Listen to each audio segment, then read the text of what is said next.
সম্মানিত YouTube viewers, আসসালামু আলাইকুম। আজকে আমি আপনাদেরকে দেখাবো কিভাবে একটি হিটাচি ফ্রিজে সহজভাবেই গ্যাস চার্জ করা যায়। তো বন্ধুরা, ভিডিওটি স্কিপ না করে দেখতে থাকুন। স্কিপ করে দেখলে অবশ্যই কিছু বুঝতে পারবেন না। প্রিয় দর্শক মণ্ডলী, আজকে আমরা যে গ্যাসটি এই ফ্রিজের মধ্যে চার্জ করব সেটা হচ্ছে 600 নাম্বার গ্যাস। এই গ্যাসটি মূলত পাতলা গ্যাস। 134 এটাও ফ্রিজের গ্যাস, কিন্তু ওই গ্যাসটা মানে বরফ জমতে অনেক সময় লাগে। আর 600 গ্যাস এটা বরফ জমতে খুব কম সময়ে, অল্প সময়ে বরফ জমে যায়। এটা আমরা এই ফ্রিজে আমরা কম্প্রেসারটা চেঞ্জ করলাম। কম্প্রেসারটা সমস্যা ছিল।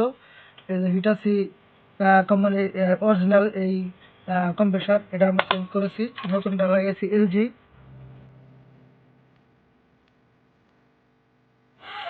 এখন গ্যাস চার্জ করব আমরা। মূলত প্রত্যেকটাই দেখেন আমরা ঢালাই করে নিয়েছি, প্রত্যেকটা লাইনে এই যে কন্ডেন্সার লাইন। আর এটা মূলত শুধু গ্যাস চার্জ করার কাজে ব্যবহৃত হয়। এটা আমরা gas metre, combined gas metre লাগিয়ে নিয়েছি পাইপ সহ। আর এটা হচ্ছে কেবলার টিউব, মাধ্যমে আমার গ্যাস চেম্বারে পৌঁছাবে। এটা হচ্ছে আপনার সাকশন লাইন। এই লাইন দিয়ে আমাদের আবার পুনরায় গ্যাস কম্প্রেসরের মধ্যে চলে যাবে। দেখেন আমরা কিভাবে গ্যাস চার্জ করি। এই যে আমরা এখন কম্প্রেসরটি দিয়ে লাইন দিব। এই যে আমাদের কম্প্রেসরটি চলতেছে।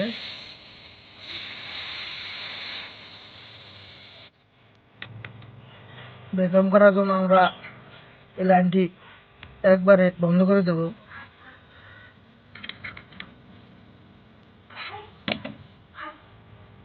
এই যে বেগম হচ্ছে, আমাদের কারেন্ট জিরো থেকে পিছন থেকে চলে গেছে, বেগম হইতেছে।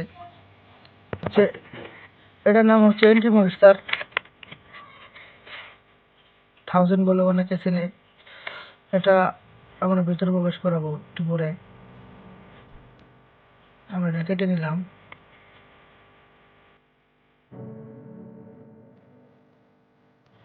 এখানে দেখা যাবে যে পুনরায় বেগম হচ্ছে নাকি।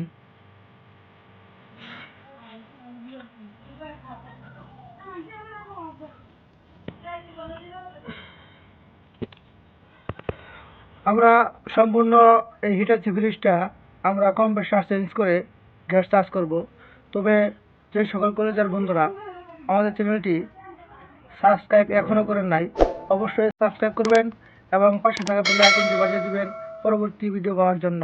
আর আমাদের চ্যানেলটি অবশ্যই লাইক দিয়ে আমাদের সাথে থাকবেন। আমাদের এখন বেগম করা শেষ। দেখতে পাচ্ছেন এন্টি ময়েশ্চারের মধ্যে কোনো হাওয়া বের হচ্ছে না। এই যে যদি লিক থাকতো বা হাওয়া থাকতো ভিতরে, অবশ্যই এখানে বলতো। দেখেন একটুও হাওয়া বের হচ্ছে না। এখন আমরা এটা বেগম করা শেষ, আমরা এখন গ্যাস চার্জ করব। আমাদের বেগম করা শেষ, এখন আমরা এটা জ্বালাই করে নেব যেন ভিতরে আর হাওয়া না ঢুকতে পারে। এখন আমরা গ্যাস চার্জ করার সময় আমাদের হোস পাইপে হাওয়া আছে, এটা আমরা পার্জিং করে নিব। নতুন করে গ্যাস ছেড়ে এই পার্জিং করে নিলাম আমরা।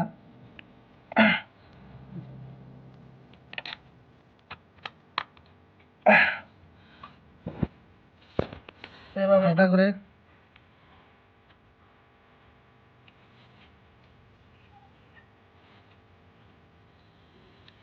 আমাদের গ্যাস যাচ্ছে। একবারে দেওয়া যাবে না, ধীরে ধীরে দেওয়া লাগবে।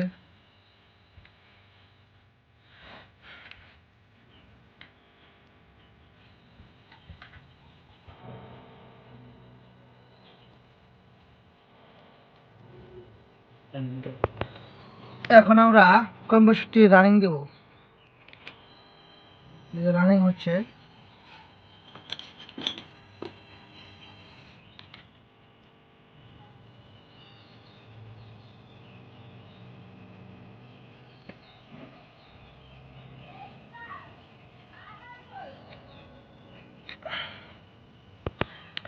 এবার আমরা পর্যায়ক্রমে একটু একটু করে গ্যাস দেবো, ফুল গ্যাস একবারে দেওয়া যাবে না। মিটার চেক দিব আর বারে বারে গ্যাস দেব। এই দেখেন এই কেবলের টিউবের মাধ্যমে গ্যাস যাইতেছে। এই পাইপটা থেকে গ্যাস যাইতেছে, আর এটা দেন এই যে ঘামে গেতেছে, ঠান্ডা হইতেছে, এটাই এই যে এটার মাধ্যমে যাইতেছে। এই যে একটু একটু করে আমরা ছাড়বো।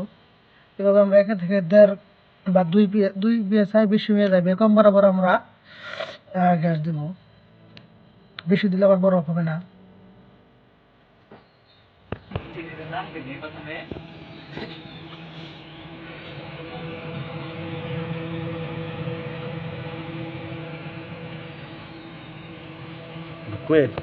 এই ফ্রিজটা হচ্ছে হিটাচি ফ্রিজ, এটা জাপানি ফ্রিজ মূলত। এটা দেখতেছেন একটা ফ্যান, এটার মাধ্যমে আমরা আমাদের বরফ বা কুলিং এদিকে ভিতর থেকে আসে, ঠান্ডা হয়। নিচে এই যে এই দিক দিয়ে আবার নর্মালের দিকে যায়, যে এই ছিদ্র দিয়ে নর্মালের দিকে হাওয়া যায়। এই যে দেখতে পাচ্ছেন, এই যে এদিক দিয়ে যাচ্ছে, নর্মাল নিচেরটা।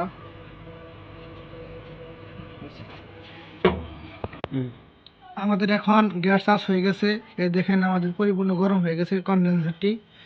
এটার মূলত হিটাচি ফ্রিজ, এটার পিছনে কনডেন্সার থাকে, পুরোপুরি গরম হয়ে গেছে। এই যে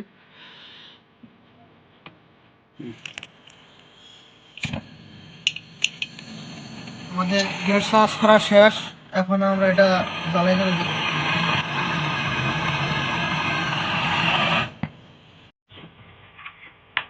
এখানে আমাদের এখানে লিক আছে নাকি, আমরা এখন একটা ন্যাকড়ার ভিতরে সাবানের ফেনা নিয়ে আমরা এটা পরীক্ষা করব। এই যে এখানে লিক নেই, এখানে আমরা পরীক্ষা করবো। লিক থেকে বর্ষার ফেনা বাতাস বের হবে। এখানে আমরা পরীক্ষা করলাম, লিক খেলে এখানে বাতাস বের হতো, নেই, লিক নেই। এই জায়গায় আমরা পরীক্ষা করবো। এই যে দেখেন, এই জায়গায় পরীক্ষা করে নেবো আমরা। লিক নেই, দেখেন। প্রত্যেকটা জায়গার মধ্যে আমাদের পরীক্ষা করতে হবে এখানে লিক আছে নাকি। না, একটা লিক নেই। এই জায়গায় দেখবো আমরা, এখানে একটা আমরা জ্বালাই করেছিলাম, এখানেও লিক নেই।